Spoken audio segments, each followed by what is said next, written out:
Hello.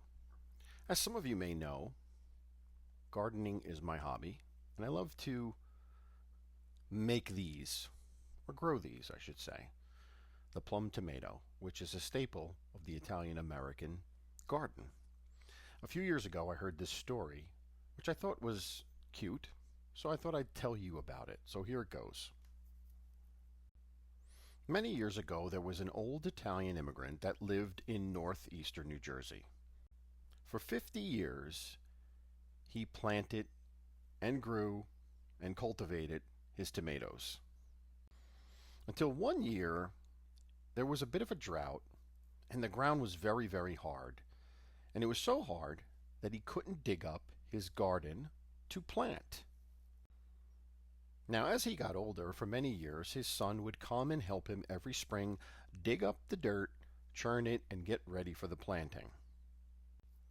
Unfortunately, his son recently was arrested and was in jail, so he was not available to help him on this particularly hard year for planting.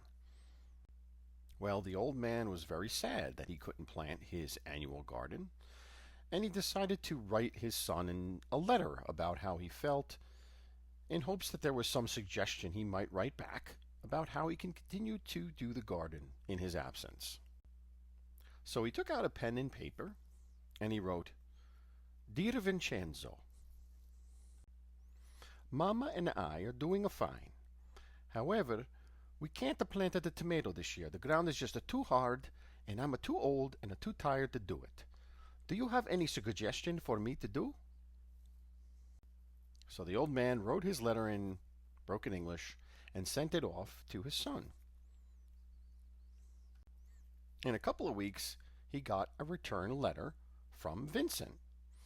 And the letter was very simple. It was a one-page document, and it simply said, "Papa, whatever you do, don't dig up that garden. That's where all the bodies are buried. Love, Vincent." Well, the old man was very puzzled when he read this and didn't really know what to do, so he simply just put the letter away and resigned to the fact that there wasn't going to be any garden this year. Within a few days of receiving a letter from Vincenzo, the old man received a knock on the door, and it was the FBI with a warrant and a team ready to dig up his yard and look for these bodies. And that's exactly what they did. The FBI team dug up the garden and beyond, dug up most of the yard, dug it, came there with dogs, and found nothing. So the team unfortunately apologized to the old man and went on their merry way. A couple of days later, the old man received a letter from Vincenzo, which simply said, "Pop, I would have loved to be there to do it myself, but under the circumstances, this was the best I could do. Go ahead and plant the garden." Happy gardening.